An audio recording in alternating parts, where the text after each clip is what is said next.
At 8:15 on a freezing March morning, Elena Voss fired a janitor for being late.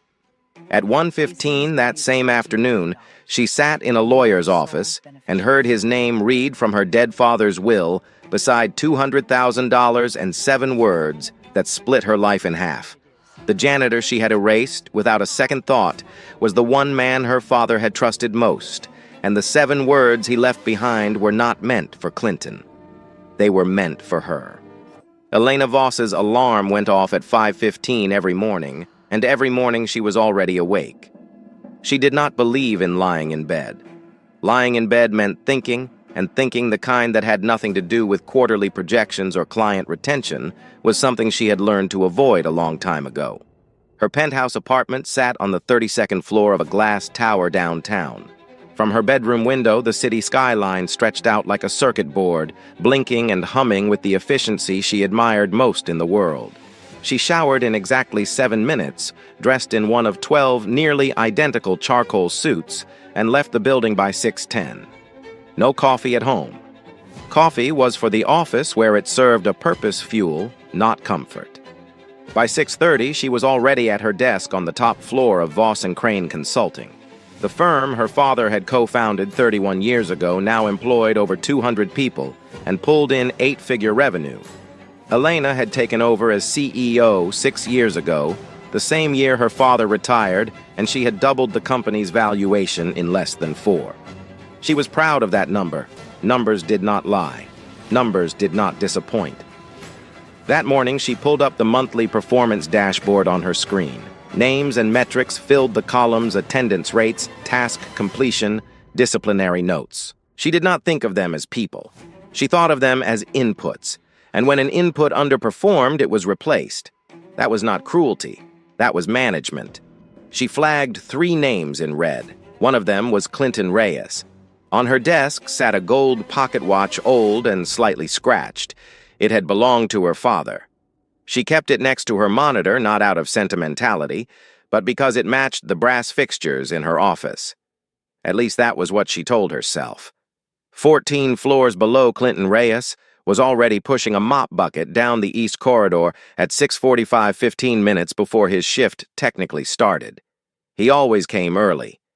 Not because anyone asked, but because he had learned a long time ago that people in suits did not like seeing mop water when they walked in. They did not want to be reminded that someone had to clean the floors they walked on. So Clinton made himself invisible before they arrived. It was easier that way. He had been a plumber once. A good one. 12 years at Henderson Plumbing, licensed, reliable, the kind of worker who showed up on time and stayed until the job was done right. Then the pandemic came and Henderson Plumbing went under like 1,000 other small businesses that could not survive the shutdown. Clinton lost his job, his savings, and eventually his apartment all within the span of 8 months. He rebuilt slowly. The janitorial position at Voss & Crane was not what he had imagined for himself at 38, but he took it with the same philosophy he applied to everything. Any honest work is good work, as long as you do it right. He was halfway through the corridor when a young associate in a slim-cut suit came around the corner walking fast with his eyes on his phone. The bright yellow caution sign stood 2 feet from the wet section of the floor. The associate walked straight through it, his leather shoes skidding slightly on the damp tile. He caught himself on the wall, looked down at his shoes, then turned back to Clinton with the kind of expression people reserve for broken vending machines. Clinton straightened up. "Careful, sir.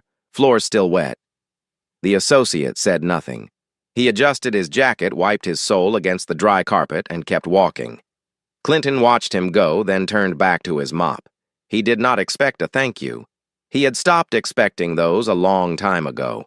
What he did expect was the quiet, the kind of silence that followed him through every hallway, every elevator ride, every break room, where people looked through him like he was part of the furniture. He was used to it. That did not mean it did not weigh on him. What no one at Voss & Crane knew, not his supervisor, not the other janitorial staff, not a single person on any of the 22 floors he cleaned, was that Clinton spent 3 nights a week studying for a facility management certification at the community college across town. Classes ran from 7 to 10. He got home by 11, slept 5 hours, and started again. It was the reason he sometimes arrived at work with heavy eyes. It was the reason he had been late 3 times in the past month. But no one had ever asked him why. Elena Voss was not having a good morning. She had not had a good morning in 2 weeks, not since her father died. Richard Voss had passed quietly in his home on a Tuesday afternoon in February, alone, except for a visiting nurse who found him in his reading chair with an open book on his lap. Elena had received the call during a board meeting. She excused herself, listened to the details, thanked the caller, and returned to the meeting. She finished her presentation. She did not cry. Since then, she had handled the funeral arrangements with the same precision she applied to client proposals. Venue, flowers, eulogy, all delegated, all efficient. What she could not delegate was the feeling that crept in at the edges when the office was quiet. A tightness in her chest, a flicker of something she refused to name. This morning, an email from her father's attorney had reminded her of the will reading scheduled for 1 o'clock that afternoon.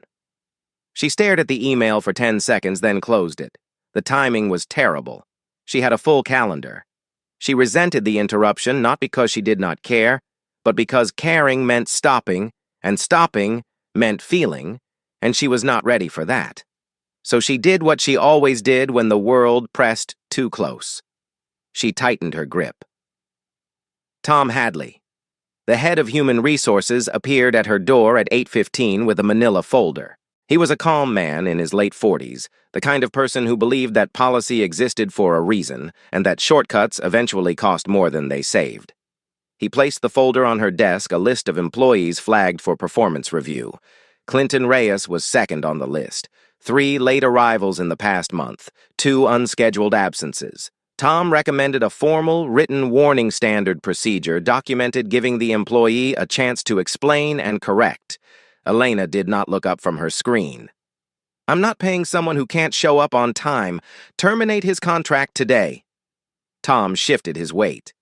Per protocol, he should receive a written warning first. He's had no prior disciplinary issues in 18 months. Elena finally looked at him. "Protocol is what I decide it is, Tom. Process it." Tom held her gaze for a moment, then picked up the folder and left. He did not argue further.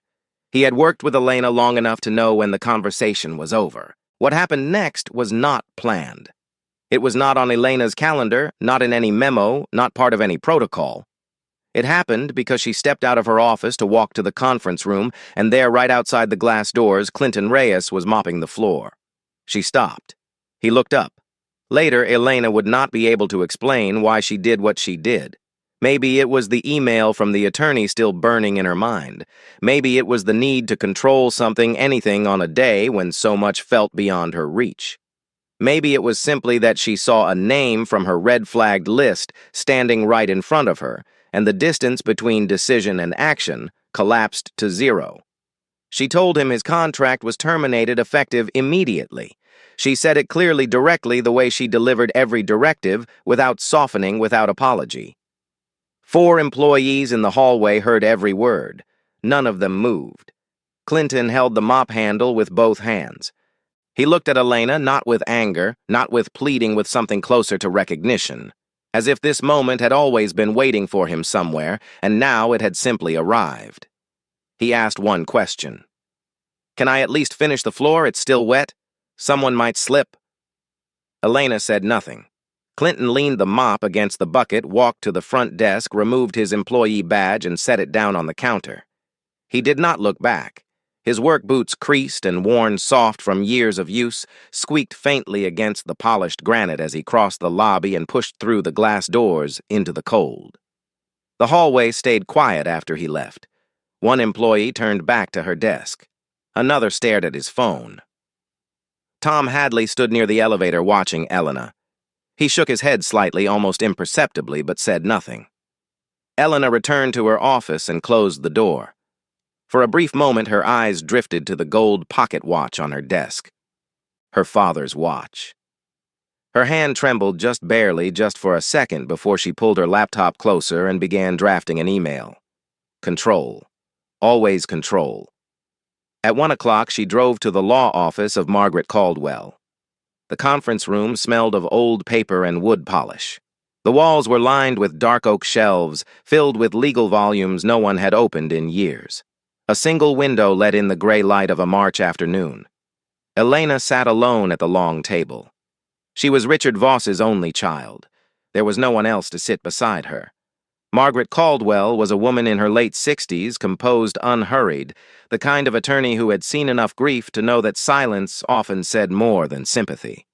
She had been Richard's lawyer for over 20 years, and his friend for longer than that. She opened the folder, adjusted her reading glasses, and began. The first provisions were unremarkable. The house in the suburbs was to be donated to a local charitable foundation. His book collection would go to the public library. A portion of his savings, a generous but expected amount, was left to Elena.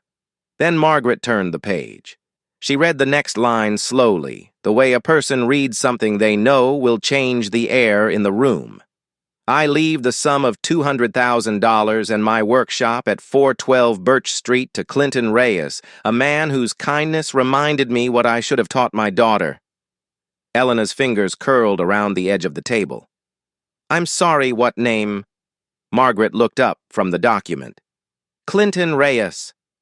The name moved through Elena like a cold current. She knew that name. She had spoken that name this morning standing in a hallway with a mop bucket at her feet.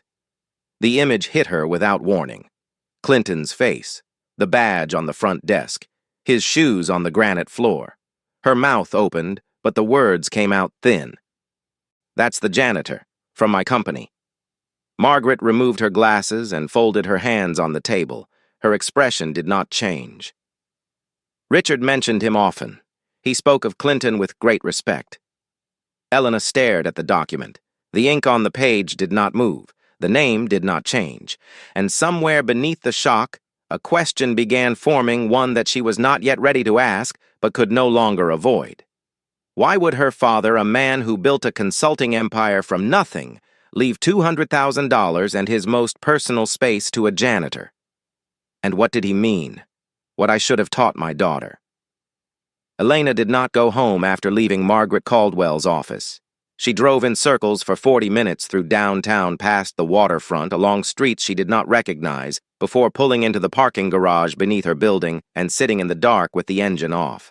Her mind kept returning to the same sentence. A man whose kindness reminded me what I should have taught my daughter.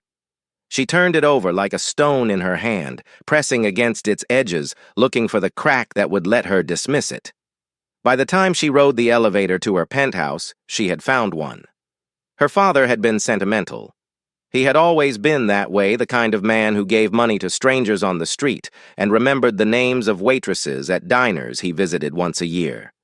It was a flaw she had identified early in life and quietly corrected in herself. Sentimentality was a luxury. It clouded judgment, and now clearly it had clouded his. She called Margaret Caldwell that evening. Her voice was steady professional, the same tone she used in board meetings when a number did not add up. I need to ask you something directly, Margaret. Was my father showing any signs of cognitive decline in the past 2 years? Any indication that he might have been influenced emotionally, manipulated by someone close to him? Margaret's reply came without hesitation. Richard drafted that will 14 months before he passed. I sat with him personally during every session. His mind was as sharp as it ever was. I verified that myself, Elena. Twice. Elena pressed her phone harder against her ear. Then why would he leave $200,000 to a janitor? The line was quiet for a moment. Then Margaret spoke gently but without apology. That's a question only your father can answer, and he tried to in that document. Elena hung up.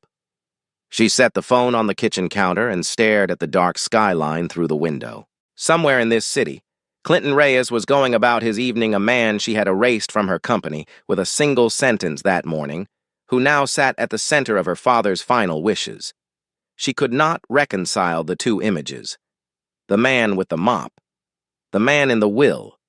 In her mind, they could not be the same person because the world she had built did not allow for that kind of overlap. That was the bias. Not hatred, not malice, simply the inability to imagine. She decided she would investigate. Not to honor her father's wishes, not yet, but to prove that he had been wrong. The next morning, Elena arrived at the office before 7. She went straight to Tom Hadley's desk and asked for Clinton Reyes's complete personnel file. Tom looked at her for a long moment before pulling it from the cabinet. He said nothing about the timing, the fact that she had fired the man yesterday and was now requesting his records, but his expression made his thoughts clear enough. The file was thin. Clinton Reyes, 38 years old, hired 18 months ago as janitorial staff night shift, later transferred to day shift 8 months in. Prior employment, Henderson Plumbing, 12 years licensed journeyman plumber. Company closed during the pandemic. No criminal record. No disciplinary actions on file apart from the recent attendance issues that had put him on Elena's radar. She turned to the next page and stopped. Under the section marked Education and Training, a single line had been added in neat handwriting, Clinton's own filled out when he updated his file 4 months ago. He was enrolled in a facility management certification program at the community college. Classes 3 nights a week. Expected completion in 6 months. Elena stared at that line. It did not fit the story she had told herself, the story of a man who had settled, who lacked ambition, who was exactly where he belonged.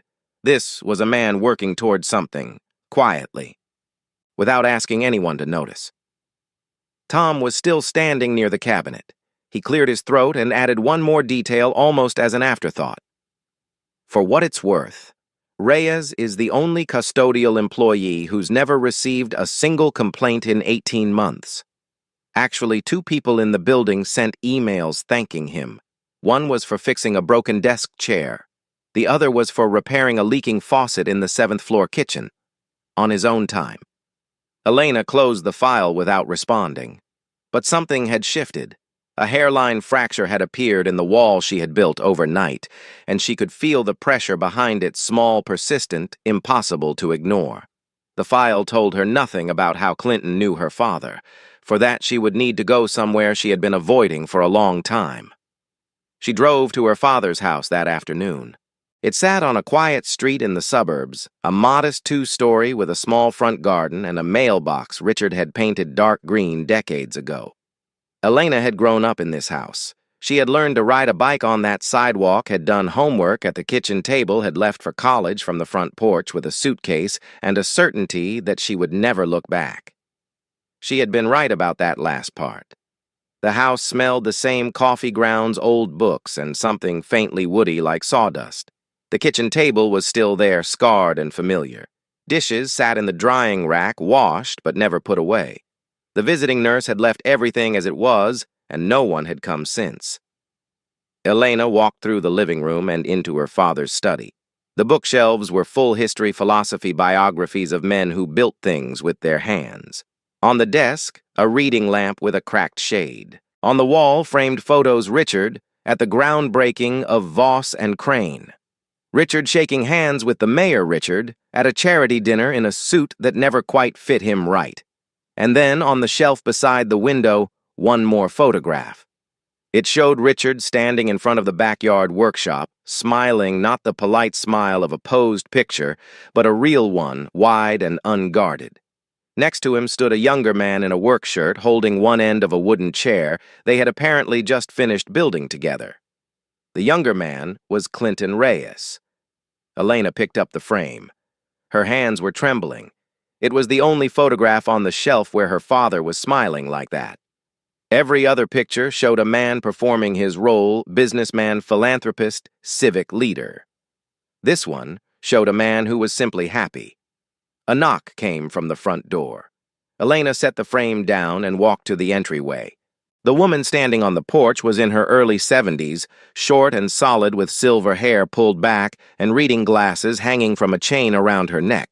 She introduced herself as Dolores Watkins. She lived 3 houses down and had noticed the lights were on. "I knew your daddy," she said, stepping inside without waiting to be invited. "Knew him going on 15 years. He used to bring me tomatoes from that little garden out back every August." Elena offered her a seat at the kitchen table. She did not want company, but she needed answers, and this woman might have them. When Elena asked about Clinton Reyes, Dolores's face softened. Oh, Clinton, yes. He moved into the neighborhood about 3 years ago, rented a place over on Maple, one of those small apartments above the laundromat. Your daddy met him by accident. Richard was visiting an old friend at the apartment building nearby. You know how he liked to check in on people, and he took a fall on the staircase. Nothing broken, but he hit his head pretty good. Clinton happened to be coming up the stairs right behind him. He caught your daddy before he hit the landing, called the ambulance, and sat with him at the hospital for 4 hours straight. Didn't leave until the doctors said Richard was stable. Elena listened without interrupting. Dolores continued. Your daddy called Clinton the next day to say thank you. And that was it. They just became friends. Simple as that. Clinton started coming around on weekends. They'd work on things in that workshop out back. Richard taught him woodworking. Clinton fixed up the plumbing in this house, which Lord knows needed it. They'd cook dinner together, watch football on Sundays. Your daddy loved having someone around. Dolores looked at Elena with an expression that was not unkind, but not gentle either. It was the look of a woman who had earned the right to say difficult things. Your daddy was lonely, sweetheart, especially after you got too busy to visit. Clinton didn't replace you, nobody could do that, but he was here. And sometimes being here is the whole thing. Elena said nothing. She pressed her fingernails into her palms beneath the table and waited until Dolores left before she went back to the study. She found the journal in the top drawer of her father's desk. It was a leather-bound notebook, the pages filled with Richard's careful handwriting, the kind of script that belonged to a generation that still wrote letters by hand. She turned to the entries near the end, the ones dated in the months before he died, and began to read. One entry written on a Saturday in September described a visit from Clinton. Clinton came by today. Fixed the kitchen faucet I've been waiting 2 months for a plumber to look at. I offered to pay him, and he refused. He said, "You taught me how to build a bookshelf, Mr. V. That's more than enough." This is the kind of man I wish my daughter knew how to appreciate. Another entry from October was longer. Clinton told me something today that I can't stop thinking about. He said a man at the office, one of the employees, not a manager, just someone in a suit, yelled at him for using the main elevator instead of the freight elevator. Clinton wasn't angry when he told me. He just smiled and said, "Every elevator goes to the same floor, Mr. V." I laughed when he said it, but later I couldn't sleep. I kept thinking about my company. I kept wondering if Elena is building a place where people like Clinton get pushed into the freight elevator and told its policy. Elena turned the page. Her throat was tight. The next entry stopped her cold. It was from November, 4 months before Richard died, and roughly the same time Clinton had transferred from the night shift to the day shift at Voss and Crane. I want to call Elena and tell her about Clinton, that he works at her company, that she should know there's a decent man in her building. But I know my daughter. She would say, "Dad, you're friends with my janitor." And the way she would say the word janitor would break my heart. Elena closed the journal. She pressed her hand flat against the cover and kept it there, as if holding the words down could stop them from reaching her. But they had already reached her. She understood now how Clinton had come to work at Voss and Crane. Her father had not arranged it, not directly. When Clinton lost his plumbing job, Richard had simply told him the company was hiring custodial staff. Clinton applied on his own. He got the job on his own. And when he arrived on his first day and saw the framed photograph of Richard and Elena in the lobby, he understood whose company he was working for. He never said a word about it, not to Richard, not to anyone, because he came to work, not to ask for favors.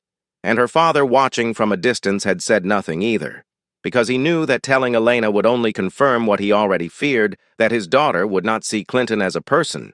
She would see a title, a line item, a mop and a bucket. Elena sat in her father's chair, surrounded by the things he had touched, the books he had read, the air he had breathed. She thought about the last Christmas she had promised to visit. She had called 2 days before to cancel a client meeting, something about year-end numbers, something that had seemed important enough at the time to justify the words, "I'll come next month, Dad." Richard had said, "It's all right, sweetheart. I understand. Work comes first." His voice had been calm. She had taken it as understanding. Now she realized it was not understanding. It was the quiet acceptance of a man who had given up expecting his daughter to choose him. She replayed the morning in her mind, Clinton standing in the hallway holding the mop asking if he could finish the floor. That was not weakness. That was a man who cared about his work down to the last second, even as it was being taken from him. And she had not even answered. The question in her mind had changed. It was no longer, why did my father leave money to this man? It had become something harder, something that cut closer to bone. Why am I the kind of person who would fire a man like that without a second thought? She found the envelope in the hidden compartment of her father's desk, a narrow drawer behind the main drawer, the kind of secret space that only someone who knew the desk well would think to check. Elena had played with that drawer as a child. She had forgotten about it for 30 years. The envelope was unsealed. On the front, in her father's handwriting for Elena, when the time comes. She opened it. The letter inside was dated 8 months before Richard's death, the same month Clinton had transferred to the day shift at Voss and Crane. Her father's handwriting was steady on the first page, the letters carefully formed the way he always wrote when something mattered. He told her that he knew she would not understand the will. He knew she would be angry. He knew she would look for reasons to dismiss what he had done, that she would question his mind, his judgment, his motives. He knew all of this because he knew her. He had watched her become who she was, and he loved her for her strength, even as he grieved for what that strength had cost her. He wrote about Clinton. Clinton doesn't need my money to be a good man. He was a good man long before he met me, but I want him to have a chance that this world keeps refusing to give him, not because he lacks ability, but because people look at him and see only the uniform. Then the letter turned toward Elena directly, and the words landed like stones dropped into still water. I know you will meet Clinton. You may have already met him and not realized it. Because you look at people the way you look at spreadsheets, you see positions and numbers, not human beings. I love you, Elena, but I am afraid you are becoming the thing I spent my whole life trying not to become. The final line of the letter sat alone at the bottom of the page, separated from the rest by a space that felt deliberate. If you are reading this and you feel angry, then I was right. If you are reading this and you feel pain, then there is still hope. Elena set the letter on the desk. She looked out the window. The backyard workshop stood in the fading afternoon light, its door closed, its windows dark. Somewhere inside it was a wooden chair that her father and a janitor had built together with their hands. She did not cry. She did not shout. She sat motionless in her father's chair and felt for the first time in her adult life completely untethered from the person she had believed herself to be. The gold pocket watch on her office desk, the one she kept as decoration, suddenly meant something different. It was not an accessory. It was her father still counting the hours, still waiting for her to wake up. Elena drove back to her apartment that night and for the first time in years did not open her laptop. She did not check her email. She did not review the next day's calendar. She sat in the dark living room of her penthouse 32 floors above a city that was still running, still humming, still measuring everything in outputs and efficiency, and she looked at the life she had built.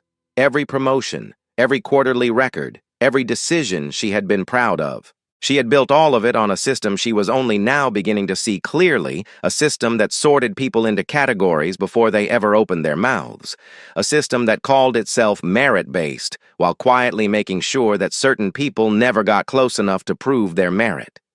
A system she had not invented, but had inherited, refined, and enforced, without ever questioning it. And this morning, she had used that system to erase the one man her father respected most, inside the very company her father had built. She had not just made a mistake. She had fulfilled a prophecy. She had become the thing her father feared in the exact place he had hoped she would be different. Elena sat in the silence of her apartment and understood with a clarity that felt like falling that she did not know who she was. Not because she had changed, but because she had never looked. 2 days passed. Elena did not go to the office. Tom Hadley called twice on the first day and 3 times on the second. She let every call go to voicemail. Her inbox filled with subject lines marked urgent client updates, budget approvals, a board member requesting a callback. She did not open any of them. She spent most of those 2 days in the same place, her living room, on the couch with her father's letter on the coffee table in front of her. She read it again on the first evening, then again on the second morning. Each time a different line struck harder than before. The first reading it had been the part about spreadsheets, the second the line about the uniform. By the third reading, she could no longer escape the final sentence. If you are reading this and you feel pain, then there is still hope, because she understood now that her father had written those words not as a test, but as a plea. He had not been trying to punish her. He had been reaching for her from the other side of something he knew she might never cross. On the morning of the third day, Elena stood in front of the bathroom mirror. The woman staring back at her had dark circles beneath her eyes and hair that had not been brushed since yesterday. She looked nothing like the person who walked into Voss and Crane every morning at 6:30 with her spine straight and her calendar memorized. She looked like someone who had been taken apart and not yet put back together. She asked herself a question she had never asked before, not in board meetings, not in strategy sessions, not in any of the thousands of decisions she had made over the past 6 years. She asked herself what her father would say if he could see her right now. The answer came immediately. He would not say anything. He would just look at her the way he always had, with sadness and patience, the way a man looks at someone he loves but cannot reach. Elena splashed water on her face, dried her hands, and picked up her car keys. She knew she could not undo what she had done. Some things, once broken, stayed broken. But she was going to find Clinton Reyes, because going to him was the thing her father would have done. And right now, that was the only compass she had left. The address in Clinton's personnel file led her to a neighborhood on the east side of the city, a stretch of low-rise apartment buildings with iron fire escapes and narrow sidewalks lined with bare trees. It was clean, but worn, the kind of place where people kept things in order because they could not afford to let them fall apart. She found the building on Maple Street. The apartment was on the second floor above a laundromat, whose front window was fogged with heat from the dryers inside. The staircase was narrow, the handrail loose, the hallway lit by a fluorescent tube that flickered every few seconds. Elena climbed the stairs in her office shoes, each step echoing off the bare walls. She was aware of herself in a way she had never been before, aware of her suit, her watch, the way her heels sounded against the chipped linoleum. She did not belong here. And she knew that her not belonging was precisely the point. She stood in front of a door with a small brass number nailed to it, and a welcome mat that had been scrubbed so many times, the letters had faded to shadows. She knocked. Clinton opened the door. He was wearing a gray sweatshirt and jeans, and he looked at her the way a man looks at weather he has been expecting, without surprise, without urgency, with the quiet readiness of someone who had already decided how he would stand when the storm arrived. "I figured you'd come eventually," he said. His voice was calm, unhurried. "Your dad said you would." Elena's mouth opened, but no words came. She had prepared nothing, no script, no agenda, no strategy. For the first time in her professional life, she had walked into a room without knowing what she intended to say. Clinton stepped aside and held the door open. "Come in."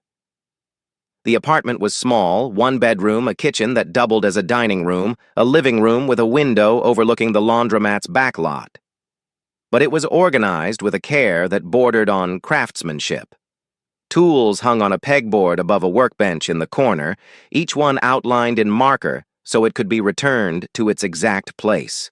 A wooden bookshelf stood against the far wall, handmade, the joints dovetailed, the wood sanded smooth. Elena recognized the style. Her father had taught him that. On the kitchen table sat a stack of textbooks and a spiral notebook filled with handwritten notes, facility management, building systems, HVAC fundamentals, the evidence of a man building something one night class at a time. Elena sat down on the chair. Clinton offered a wooden chair, simple and sturdy, the kind her father used to keep in his workshop. She gripped the edges of the seat and looked at Clinton, who had taken the chair across from her. "I came to apologize," she said. The words came out raw, stripped of the corporate polish she wore like armor. "Not just for firing you, for not seeing you. For 18 months you worked in my building and I didn't know who you were. I didn't know your name. I didn't know anything about you." Clinton sat with his hands resting on the table, his fingers still. He did not rush to fill the silence that followed. When he spoke, his voice carried no bitterness, but it carried no warmth either. It was the voice of a man who had learned to say hard things without wasting energy on anger. "You're not the first person who didn't see me. I got used to that a long time ago." He looked at her steadily. "But your father, he saw me, from the very first day." Elena felt the weight of that sentence settle into her chest. She asked the question that had been circling in her mind since she first opened her father's journal.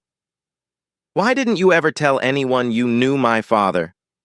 You could have used that to protect yourself. You could have mentioned it when I fired you." Clinton tilted his head slightly, as if the question itself confused him. "Because I didn't want a job based on who I know. I wanted it based on how I work." His eyes held hers without flinching. "And even that wasn't enough, was it?" Elena could not answer. She wanted to. She tried. But the truth of what he said had sealed her throat shut, and all she could do was sit with it. Clinton leaned back in his chair and looked toward the window. The afternoon light fell across the table in a thin rectangle, catching the edge of his notebook. When he spoke again, his voice had dropped not softer, but heavier, as though he were setting down something he had carried for a very long time. "I'm not angry at you, Ms. Voss. I want you to know that. I'm just tired. Tired of proving that I'm a human being while other people get to walk in the door and have that assumed about them from the start." The room was quiet after that. Not the uncomfortable silence of two strangers, but the weighted stillness of two people who had finally arrived at the same truth from opposite directions. Elena spoke again after a long moment. She offered him a position back at Voss and Crane, not in custodial, but something that matched his real skills, something that acknowledged what she now understood about who he was. Clinton shook his head, not in anger, not in bitterness, with the calm certainty of a man who had already made his decision long before she knocked on his door. "I'm finishing my certification in 2 months," he said. "Your father gave me more than money. He gave me the belief that I deserve something better. But I have to build it myself." He stood and walked to the kitchen counter. He picked up a small wooden box rectangular about the size of a hardcover book, with a hinged lid and edges sanded so smooth they almost shone. He brought it to the table and set it in front of Elena. "Your father made this for you," he said, "in the workshop. He finished it about a month before he passed.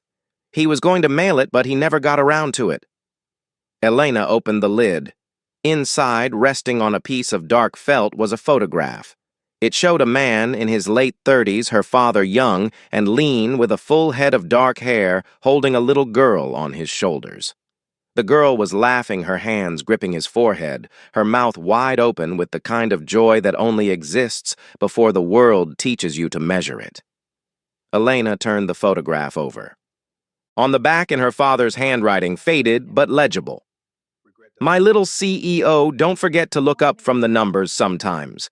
She held the photograph with both hands and pressed it against her chest. She did not speak. She could not. Richard Voss had known his daughter would come to this apartment.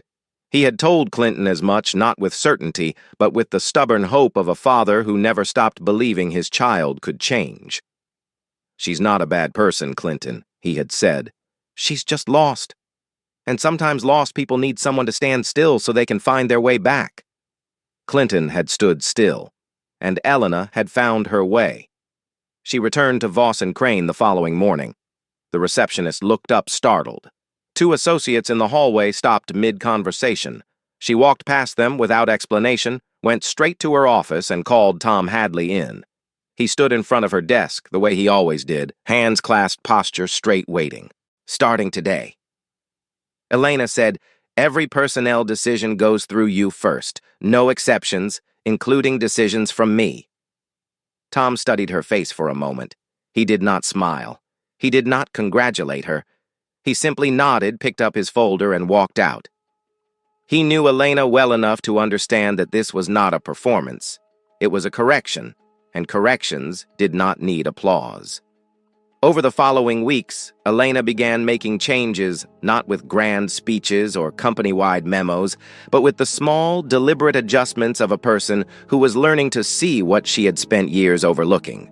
She reviewed the termination policies and added mandatory review periods before any dismissal.